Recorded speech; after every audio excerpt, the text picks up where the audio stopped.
So it's time to get real.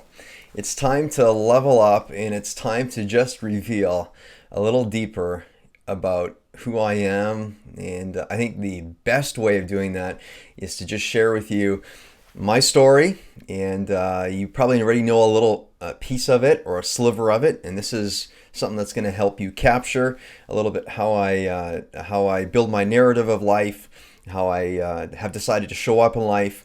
And so let's just begin by taking it right back. And I want just to relate with all of you in the sense of who doesn't like achievements, right? Well, I was no exception. I loved achievements.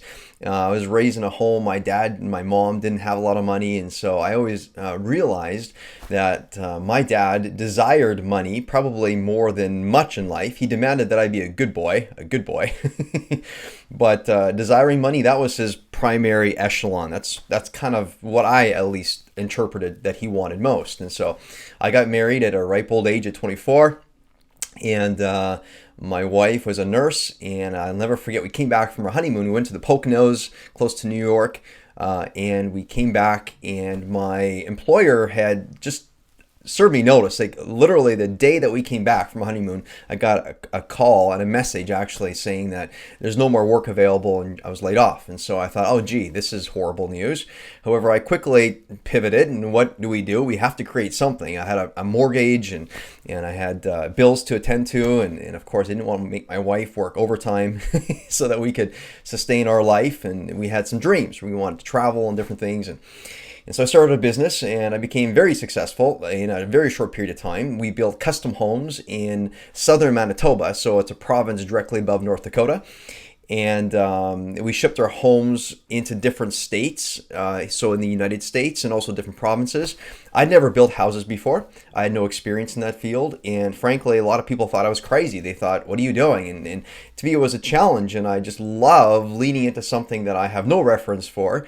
And why not see if you can pull a team together and get people to work in alignment? And of course, challenging myself just lit me up from the inside. One of my favorite colors is red, as you can probably tell, and so igniting myself, igniting, not literally creating fire, but feeling all the juices come alive inside of me and discovering who really is in there when I hit threshold. And I hit threshold many a time. But let me just say it like this. When I had my first million in the bank account, and then I had several, that was a fun little play, and I realized I had succeeded. And to a large degree, I think I felt good about myself, and I think I probably felt good that I had delivered on what my dad always wanted. And so, in life, we tend to think that we're proving things to ourselves, but often we prove things to, and each one of us has a big other, and a big other is somebody that we narrate our life for typically, and often it's one of our parents. Anyway, I didn't know this is what was going on. 2008 comes around, housing crisis. Our second boy is born. Harrison was born with high-functioning autism.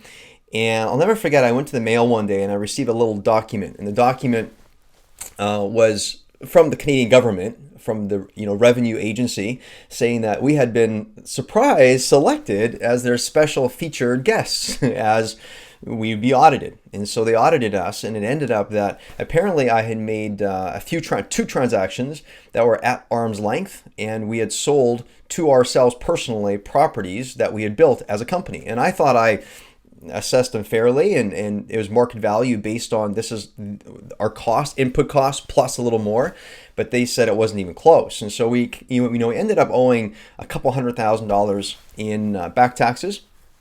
And that was just, for me, so hard to swallow. And, the housing crisis was already taking shape. The phone lines went dead instantly. Like overnight, nobody's calling anymore. Not because their business wasn't good. It's just because the market was what it was. And so here I am with this audit, and we owed a couple $100,000. I had the money to pay, but I didn't want, you know how it is. You want to put it towards, you have it allocated towards certain investments. And making a long story short, I ended up paying. I'll never forget, the day that I paid was the 10th anniversary of my marriage with Meg. And I'm still married to the exact same woman. I love her to bits. She's a sweetheart of mine. I love her so much. She's taught me so much, and I just love to do life with her. She's a firecracker. And so, I'll always say it like this. I'll never forget, I was sitting at the accountant's office and just agreeing to pay the fee and literally feeling like my life got sucked out of me that moment. And I'll never forget, I walked out of that office, and Meg and I went to a city close by. It's Winnipeg. It's the capital city of Manitoba. We stayed the night. And I remember just thinking my life's over. And I don't know where this came from other than maybe I'm a fallacy. Maybe I can't do this again. Maybe I got discovered as not knowing what's happening and not knowing how to regroup. And I bought this narrative pretty deep. And I checked out a life for the next 2.75 years. I found a way of successfully sleeping, and I mean sleeping most of the time, sleeping 18.5 hours a day for 2.75 years. Think about it. When's the last time you slept more than your 8-9 hours? Ferocious achievers, you know us, we know who we are. We don't sleep more than but maybe 6-8 hours, whatever it ends up being, because we're so ferociously achieving. Like today, I got up at 2 o'clock in the morning. I go to bed early. I go to bed at 9, and I got up at 2. And that isn't standard. I normally get up at 3:34, but today it's 2 o'clock. It's just, we love it, right? We don't sleep that much.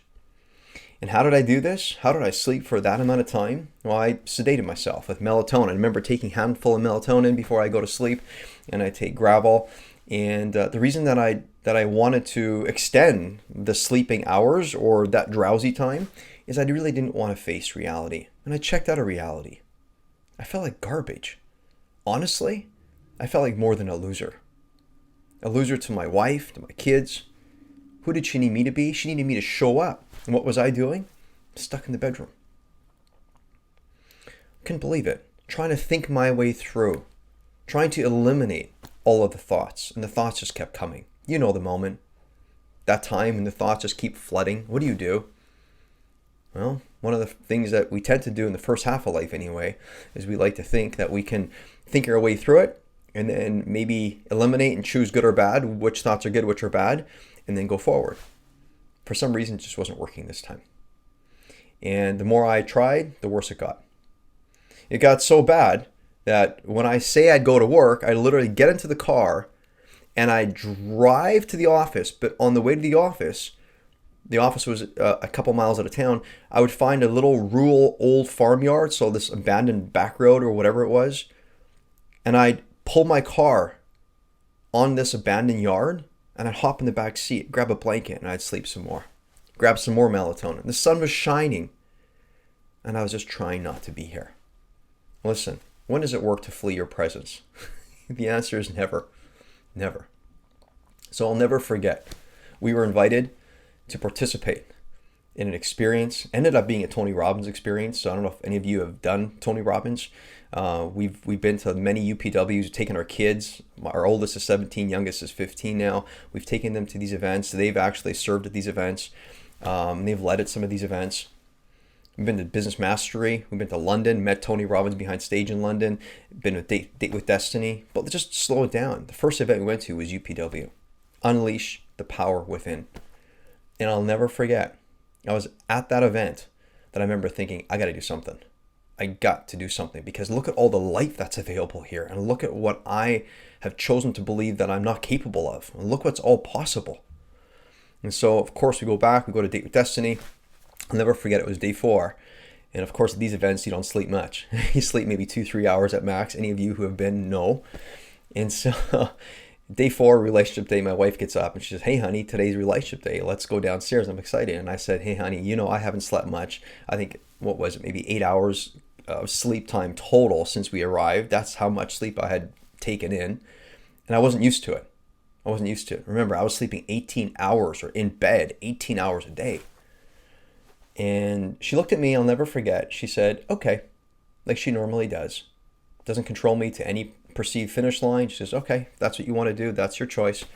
It's very important to me to take in relationship day. And it would mean the world to me if you came down at some point in time. But I understand if it's too much, it's too much. I'm going to be going down anyway. She gets ready in the bathroom. She walks out of the room, kisses me goodbye, and she leaves. And what do? I walked over to the curtain, you know, the curtain by the window, and I pull it real tight.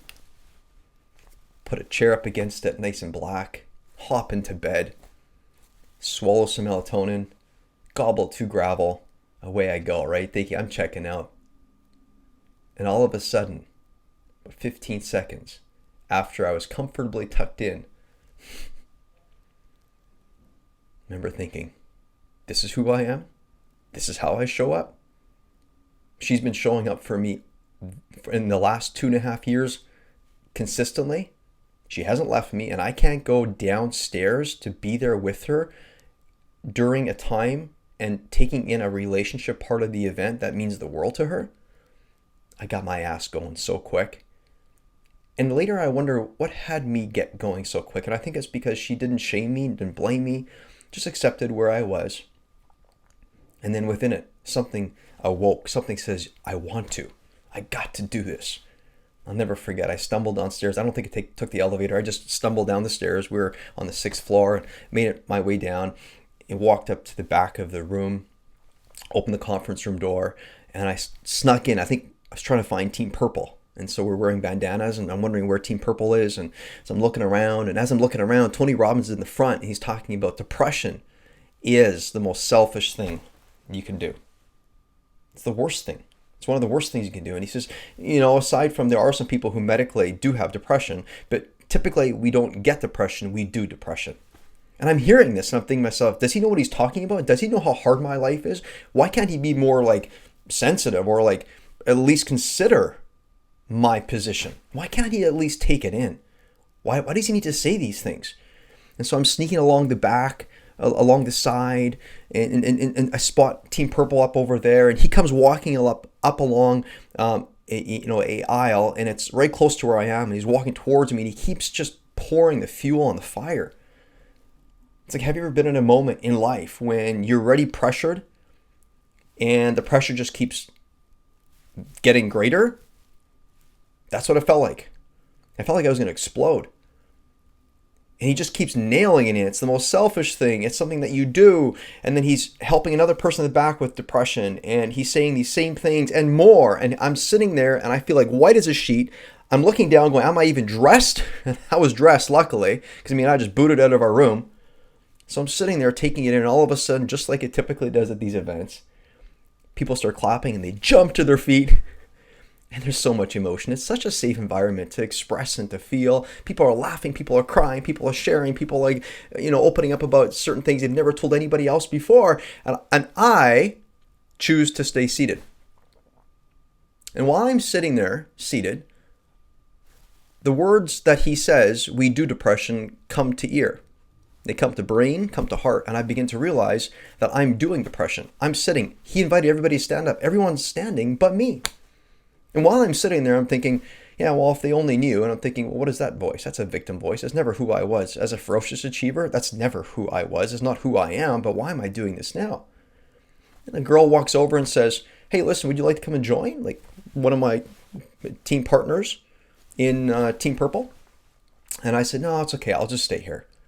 And she goes, okay, that's fine. If you ever want to come and join, just feel free to join. Just like my wife. So she goes about her thing, and the group's doing their thing, and people are having this amazing time. And all of a sudden, I've had it. There's a song that comes on. It's called Flowers of the Forest. I'll never forget. I still play it to this day. And it broke the shell of my ego. And they say if the shell of your ego breaks properly once, it never has to break like that again. I just started weeping. And I can still feel it to this day. It was like there was an inviting for me to break through like never before. I jumped to my feet. I joined that group. And I'll tell you something. It was absolutely glorious.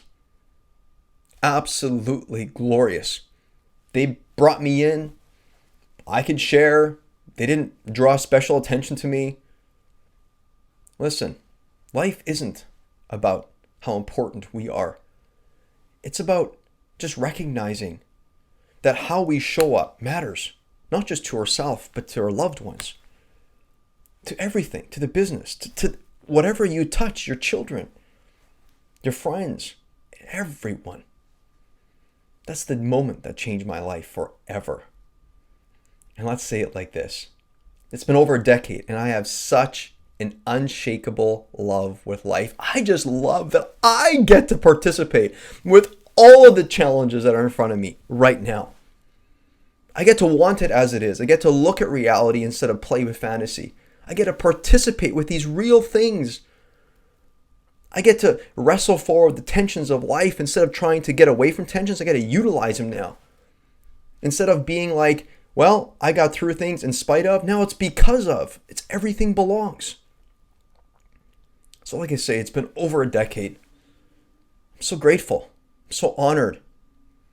The experience of life is profound. You have a story too. We all have a story.